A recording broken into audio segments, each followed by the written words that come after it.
Sebelum menyaksikan video ini, pastikan bosku jangan lupa subscribe, karena subscribe itu gratis plus bonus tonton video terbaru setiap harinya. Ya, tampaknya pemilu di 2024 adem ayem ya. Kita lihat yang kemarin adalah Rocky Gerung, ya sudah akrab sekali lah dengan Luhut Binsar Panjaitan. Dan bahkan sekarang ini ada berita yaitu Jokowi ingin dukung Prabowo di Pilpres 2024. Fadlizon sangat bagus ya. Pertanyaan saya, masa sih Presiden Joko Widodo mendukung Prabowo? Kayaknya lebih dekat ke Ganjar. Ya tapi nggak tahu lagi lah apakah nanti akan dikondisikan Ganjar jadi capres atau Pak Prabowo jadi cawapres atau sebaliknya, kita kurang tahu ya.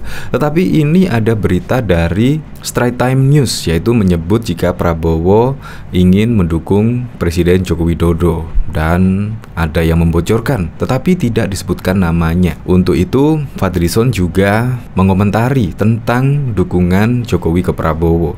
Bagus ya. Padahal kita ketahui kan, Fadlizon adalah orang yang selalu mengkritik pemerintahan Presiden Joko Widodo. Tetapi kali ini kelihatan malah mendukung langkah Presiden Joko Widodo untuk mendukung Prabowo. Ya kalau ada maunya dan baik untuk partainya, ya mau saja. Jadi kurang konsisten lah. Nah, dari berita ini yaitu Wakil Ketua Umum DPP Partai Gerindra Fadlizon menyambut baik dukungan dari Presiden Joko Widodo kepada Ketua Umum Gerindra Prabowo Subianto sebagai calon Presiden 2024. Bagaimana pernyataan sumber di media Singapura The Straits Times. Ya, kalau ada dukungan, ya saya sebagai Wakil Ketua Umum Gerindra itu sangat bagus ya. Kalau memang ada dukungan seperti itu, kata Fadli kepada wartawan di Kompleks Parlemen Senayan, Jakarta pada Kamis 22 September. Padahal kita ketahui Fadlizon sering mengkritik, bahkan kemarin saja Fadlizon mengkritik yaitu tentang kenaikan harga BBM. Di sini ada berita Fadlizon ungkap narasi menyesatkan di balik kenaikan harga BBM. Bahkan getol selalu mengkritik di pemerintahan Presiden Joko Widodo. Entah, sekarang kok kayaknya dengan dukungan dari Jokowi, Fadlizon kayaknya malah senang sekali. Ini bahkan ada berita dari Posko Tawo, Jokowi dukung Prabowo di Pilpres 2024. Fadlizon girang, sangat bagus apalagi yang sedang berkuasa. Ya semoga sajalah apapun itu pilihan Presiden Joko Widodo atau ke Pak Prabowo atau ke Pak Ganjar. Ya tapi saya kok lebih mendukung Ganjar ya. Untuk lengkapnya simak berita berikut ini, Good News Indonesia. Wakil Ketua Umum Partai Gerindra Fadlizon girang mendengar kabar bahwa Jokowi dukung Prabowo di Pilpres 2024 mendatang.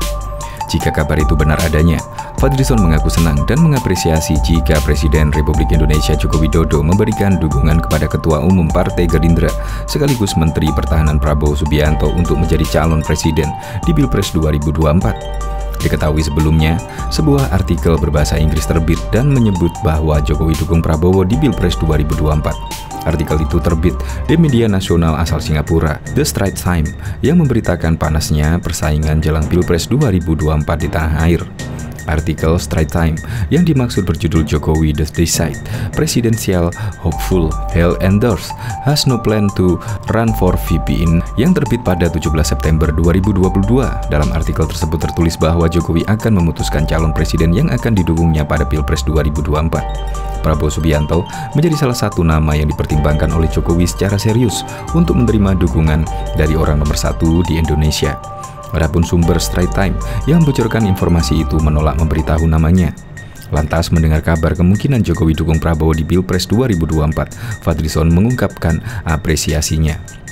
Ya, kalau ada dukungan, saya sebagai Wakil Ketua Umum Gerindra itu sangat bagus ya. Kalau memang ada dukungan seperti itu, kata Fadlizon kepada awak media pada Kamis 23 September 2022. Ia juga menyebutkan bahwa Prabowo membantu Presiden Jokowi di Kabinet Indonesia Maju. Oleh karena itu, hubungan keduanya menurut Fadlizon menjadi cukup intens. Kalau sekarang sih terlihat sudah pasti kerjasama bagian dari tim kabinet ini Pak Prabowo, tutur Ketua Badan Kerjasama Antar Parlemen Dewan Perwakilan Rakyat Republik Indonesia. Di sisi lain, politisi lulusan Universitas Indonesia itu menilai konfigurasi calon untuk Pilpres 2024 kini semakin terbatas. Adapun sekarang menurutnya masih terlalu dini untuk disampaikan lantaran dinamika politik masih tinggi. Fadlizon sendiri tidak tahu seperti apa konfigurasi capres-cawapres di masa mendatang. Kalau sekarang ini, too early to hell, terlalu dini ungkap. Dinamika masih tinggi, orang masih mencari bentuk, mencari formula tinggi. Nanti apakah akan ada 2 pasangan atau 3 pasangankah, konfigurasinya seperti apa saja? Kira-kira seperti itu akan sangat menentukan jelasnya. Lantas terkait, apakah dukungan Jokowi akan membantu langkah Prabowo menjadi Presiden Republik Indonesia ke-8? Fadlizon menilai dukungan dari manapun akan sangat membantu, apalagi saat ini Jokowi berkuasa. Dukungan dari manapun pasti akan membantu, apalagi sedang berkuasa, ujar Fadlizon. Bahkan sebelumnya diketahui anggota DPR dari fraksi Gerindra, Fadlizon, menilai pemerintah seharusnya tidak perlu menaikkan harga bahan bakar minyak di tengah proses pemulihan ekonomi masyarakat pasca pandemi. Kebijakan tersebut akan memicu inflasi dan berimplikasi serius terhadap ekonomi yang baru menggeliat kembali. Untuk diketahui, Presiden Joko Widodo telah mengumumkan kenaikan harga BBM jenis solar, Pertalite dan Pertamax di tengah harga minyak dunia yang terus turun sejak Agustus 2022. Harga Pertalite naik hampir 31%, dari sebelumnya 7.650 sekarang menjadi 10.000 per liter. Harga solar bersubsidi naik lebih dari 32%, dari 5.150 menjadi 6.800 per liter. Sedangkan harga Pertamax naik sebesar 16%, dari sebelumnya 12.500 menjadi 14.500 per liter. Kebijakan ini penuh dengan tanda tanya, apalagi sejumlah narasi yang dibangun pemerintah untuk membenarkan kebijakan ini terbukti menyesatkan, kata Fadlizon dalam keterangannya yang tertulis pada Rabu 7 September yang lalu. Fadlizon mencatat ada beberapa narasi menyesatkan terkait dengan kebijakan harga BBM dan subsidi pemerintah di bidang energi. Pertama, Presiden Jokowi dan Menteri Keuangan Sri Mulyani pernah melontarkan pernyataan bahwa anggaran subsidi energi mencapai 502 triliun dan jumlah itu sangat membebani APBN. Pernyataan itu telah diprotes oleh banyak kalangan karena dianggap tidak menggambarkan kenyataan yang sebenarnya. Nyatanya subsidi BBM di dalam APBN kita hanya sebesar 149,4 triliun dari total subsidi energi sebesar 208,9 triliun, papar anggota Komisi 1 DPR ini. Kedua, pemerintah selalu mengatakan kenaikan harga minyak telah menambah beban APBN. Padahal meskipun tergolong net oil importer, setiap kenaikan harga minyak dunia dibenarkan ikut meningkatkan pendapatan pemerintah. Fadlizon mengutip Managing Director Political Economy and Policy Study, Antoni Budiawan, dengan produksi minyak mentah Indonesia yang mencapai 611.000 barel per hari, maka dengan tingkat harga minyak saat ini, pendapatan negara secara umum sebenarnya masih surplus sekitar 33,15 triliun. Perhitungan tersebut kurang lebih senafas dengan hasil kajian Indef pada Maret 2022 yang menyatakan bahwa kenaikan harga ICP Indonesian Crude Price $1 per barel akan menambah pendapatan negara 3 triliun, di mana pada sisi belanja negara akan memberi tambahan 2,6 triliun. Karena itu dengan kenaikan harga ICP diperkirakan masih ada surplus sekitar 400 triliun.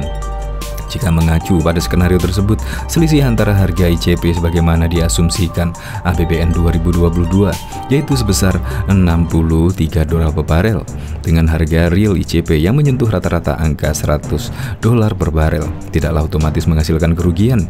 Selisih harga ICP sebesar $37 per barel itu menurut Indef justru telah menambah pendapatan negara sebesar 111 triliun.